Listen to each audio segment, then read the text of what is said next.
Eva Stas, bonjour. Bonjour. Député Europe Écologie Les Verts de Paris, la 8e circonscription, si C'est je ne me ça. trompe pas. Réélu au premier tour Tout à fait. en 2024. Mais c'est une autre élection qui passionne les foules aujourd'hui. Est-ce que c'est votre cas d'ailleurs? Est-ce que l'élection américaine va vous tenir éveillé la nuit prochaine? Tenir éveillé peut-être pas, mais je la suis avec attention parce qu'il y a des enjeux majeurs. Il y a bien sûr des enjeux pour les Américains, pour les droits des femmes, pour les droits des migrants, mais aussi pour les enjeux climatiques dont on parle moins dans cette campagne. Mais évidemment, les États-Unis sont le deuxième émetteur de gaz à effet de serre dans le monde après la Chine. Et selon que ce soit Kamala Harris ou Donald Trump, il y aura une politique climatique qui sera très différente. Ça ne sera pas la même chose parce qu'on a l'impression que la mécanique industrielle américaine est plus forte que les candidats. En tout cas, c'est un enjeu qui passe un peu sous les radars en termes de campagne. Ils en parlent très peu, mais on voit bien que du côté démocrate, il y a eu l'Inflation Reduction Act, où il y a eu 372 milliards qui ont été investis en grande partie dans la transition écologique, qui a d'ailleurs créé 330 000 emplois, et une inflexion dans les émissions de gaz à effet de serre, où pour la première fois en 2023, enfin, en tout cas après 2 années de hausse, eh bien, il y a eu une réduction des émissions de gaz à effet de serre. Donc, il y a un effet vraiment sur le dérèglement climatique. Et si c'est Trump, c'est pas la même chose? Si c'est Trump, vous avez entendu, il parle parfois du dérèglement climatique comme un canular, il est climato-sceptique et aujourd'hui, il est vraiment du côté de l'industrie pétrolière. Au contraire, il veut forer, c'est ce qu'il dit lui-même. Gaz de schiste, il le répète. Trump, c'est aussi celui qui est sorti de l'accord de Paris. Absolument. Est-ce que les démocrates ont fait le travail pour revenir en arrière, revenir dans les clous? Oui, en tout cas, comme je vous le disais, eh bien, on a eu vraiment une baisse des émissions en 2023, c'est moins 1,9%. C'est significatif, c'est évidemment pas suffisant, mais il y a vraiment un effort qui est mis avec beaucoup de subventions, par exemple pour créer de l'industrie des batteries, le recyclage des batteries également, les aides pour acquérir des véhicules propres. Donc, il y a eu un effort substantiel qui a donné ses fruits pendant la mandature de Joe Biden. Alors que la COP sur la biodiversité s'est achevée ce week-end avec une certaine déception, si les États-Unis font le bon choix, ça pourra peser. Oui, et à l'inverse, si c'est Donald Trump, eh bien, la dynamique diplomatique, climatique va être en panne parce que sans les États-Unis à l'intérieur des négociations des différentes COP, eh bien, ça a beaucoup moins de poids et ça entraîne beaucoup moins les autres pays, à la fois européens, industrialisés, et puis l'ensemble des pays dans l'accord de Paris. Enjeu pour les femmes américaines aussi, vous le disiez. L'IVG d'ailleurs est au cœur de cette élection parce que certains États vont voter, référendum sur l'IVG, jusqu'à quelle durée de grossesse on peut avoir un avortement. Là aussi, c'est très différent évidemment, démocrate ou républicain. Oui, je pense que les droits des femmes, c'est vraiment quelque chose qui est au cœur de cette campagne. Là, pour le coup, qui a été vraiment très polarisant et qui a mobilisé les foules. Pour les femmes américaines, et j'ai envie de dire aussi pour le signal qui est donné au monde, le fait que Donald Trump soit élu sera extrêmement négatif parce qu'il y aura un retour en arrière sur des droits fondamentaux comme l'IVG, vous l'avez dit. Est-ce qu'on est sensible à cela? On a l'impression que l'Amérique peut faire le mauvais choix par rapport aux droits des femmes et que nous, en Europe, on a franchi un cap et qu'on ne reviendra jamais en arrière. On a constitutionnalisé l'IVG, on est protégé. Alors, en France. En France. En Espagne, il y a eu des efforts aussi. Même en Irlande, ça a progressé. Non, je crois que les droits des femmes sont toujours à défendre et toujours à sanctuariser. C'est pour ça que c'était important, effectivement, la constitutionnalisation et que c'est un combat permanent, vous dites, en Europe, dans d'autres pays d'Europe, le combat pour l'IVG des droits des femmes, en Pologne, par exemple, eh bien, c'est encore un combat à mener. Donc oui, en France, sur la dernière période, nous avons progressé, nous avons sanctuarisé, mais rien n'est jamais acquis en Europe également. Et puis, il y a l'action attendue du prochain président, de la prochaine présidente vis-à-vis de la situation internationale. Certains disent, Trump, c'est pas un fauteur de guerre. C'est au contraire quelqu'un qui aime que les conflits se règlent sans s'y impliquer. Est-ce que vous le croyez? Il est effectivement pour un retour sur la sphère nationale. Ça, c'est clair qu'il est beaucoup moins interventionniste que l'ont été d'autres présidents américains. Après, je ne sais pas comment ça va jouer sur les conflits internationaux. Je pense qu'il y a quand même besoin, en l'occurrence, que les États-Unis soient acteurs dans la diplomatie internationale sur l'ensemble des conflits, et malheureusement, il y en a beaucoup en ce moment. Les écologistes ne sont pas des atlantistes forcenés. Si Trump est réélu et sort les États-Unis de l'OTAN, si l'OTAN finalement finit par s'effondrer, est-ce que vous ne serez pas content ? Ni l'un ni l'autre. C'est-à-dire, nous croyons, par exemple, à une Europe de la défense et nous pensons que l'Union européenne doit être le pôle de stabilité. Donc, nous n'attendons pas, effectivement, de l'OTAN qu'il soit le gendarme du monde. Nous croyons aux institutions internationales et européennes. Mais je pense néanmoins que l'intervention des États-Unis est parfois nécessaire et que donc il faut pouvoir compter aussi sur cet allié dans certaines circonstances. Donc, ça serait très inquiétant que ce soit Donald Trump parce qu'effectivement, le retrait total de la scène internationale, ça peut avoir des effets délétères. En Israël, pour les soutiens du gouvernement et même au-delà, Trump est attendu comme celui qui permettra à Israël de mieux se défendre. Que pouvez-vous dire aux Israéliens pour les faire changer d'avis ? Écoutez, je comprends que les Israéliens aient effectivement besoin de se défendre. Je pense qu'il faut surtout aller chercher une solution politique. Malheureusement, et il faut aussi chercher le respect du droit international. Je pense que c'est très important qu'on puisse rester dans le cadre du droit international. Et c'est bien ce que nous reprochons aujourd'hui au gouvernement Netanyahou dans la façon dont il mène cette guerre.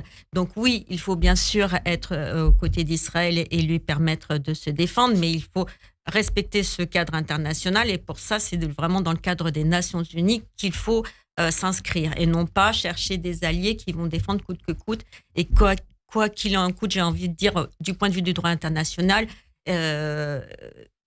et permettre en fait la façon dont se déroule aujourd'hui la guerre qui nous semble pas correspondre à ce qu'on peut souhaiter pour le règlement du conflit israélo-palestinien. Et pour l'intérêt d'Israël même, c'est ce changement politique en Israël qui apporterait véritablement des garanties de sécurité ? Oui, mais de toute façon, je crois qu'aujourd'hui, le gouvernement Netanyahou était quand même en grande difficulté. Donc, il faut un changement politique en Israël, mais seuls les Israéliens peuvent en décider. Et pour l'instant, la date, c'est 2026. Ce n'est pas à nous d'en décider. Je crois vraiment surtout qu'il faut sortir de la logique de guerre et rentrer dans une logique diplomatique et politique. Et ce n'est malheureusement pas encore le chemin qui est pris. Mais je crois qu'il n'y aura pas de paix sans une solution à deux États et sans une solution diplomatique et politique au conflit. Ce débat a eu des résonances, bien sûr, il continue à en avoir chez nous. J'ai retrouvé un message de vous qui, il y a quelques années, en 2021, vous disiez « Je suis d'origine juive, je combats la politique de colonisation israélienne et je suis fatigué qu'on ne puisse pas critiquer le gouvernement israélien sans être accusé d'antisémitisme. Nous défendons la paix et la justice. » Évidemment, depuis le 7 octobre, cette déchirure, cette schizophrénie, si j'ose dire, s'est accrue. Est-ce qu'aujourd'hui, vous souffrez encore, vous, comme élu verte, élu de gauche, d'être accusé d'antisémitisme alors que vous vous sentez proche des intérêts d'Israël ? Oui, mais ce qui m'a rendu sensible à ce sujet et ce qui m'a peut-être affecté, c'est qu'effectivement, à certains moments, nous avons été accusés d'antisémitisme, alors que notre seul tort était de critiquer, comme je viens de le faire, la politique du gouvernement israélien, ce qui est encore un droit, je crois, et je l'espère, et qui n'a rien à voir avec l'antisémitisme. Je suis moi-même, effectivement, vous l'avez dit, d'origine juive. J'étais même extrêmement surprise d'être accusée d'antisémitisme, et ça me paraît un amalgame qui n'est pas souhaitable. Je crois qu'on doit pouvoir discuter de tout et ne pas être accusé à tort d'antisémitisme. Quand, comme moi, on a participé à la création de groupes de travail au sein même des partis de gauche, en l'occurrence du Parti des écologistes, pour aller traquer partout où ils le sont les figures de l'antisémitisme, parce que c'est vrai qu'il y a un travail à faire, y compris à gauche, sur des figures de l'antisémitisme qui réapparaissent au détour des discours parfois anticapitalistes, par exemple. Eh bien, je pense qu'on ne doit pas pouvoir être accusé d'antisémitisme à tort comme cela a été le cas. Ces accusations, elles sont venues aussi, et peut-être en effet par amalgame, parce qu'il y a eu toutes les déclarations de certains élus de LFI. Ce qu'ont pu dire Ercilia Souder, Rima Hassan et d'autres, ça n'a pas pu laisser sans réaction. Oui, je comprends, mais c'est vrai que c'est des choses qu'il ne faut pas tolérer. Mais de là à faire un amalgame entre les écologistes, les insoumis et les autres forces politiques, nous n'avons pas la même politique en la matière. Je crois que ça s'est vu dans la réaction aux attentats du 7 octobre. Nous avons immédiatement qualifié ces attentats de terroristes. Ça n'a pas été le cas des insoumis. Donc on voit bien la différence de politique, on voit bien la différence d'approche. Cet engagement que nous avons contre l'antisémitisme, eh bien, et je crois qu'il faut le reconnaître aux écologistes et aux socialistes également, et ne pas faire un amalgame entre toutes les forces de gauche. Nous n'avons pas la même position. Ce qui est parfois difficile à comprendre, c'est que malgré ces différences en effet notables, il y a quand même cet accord qui s'appelle NUPES puis NFP.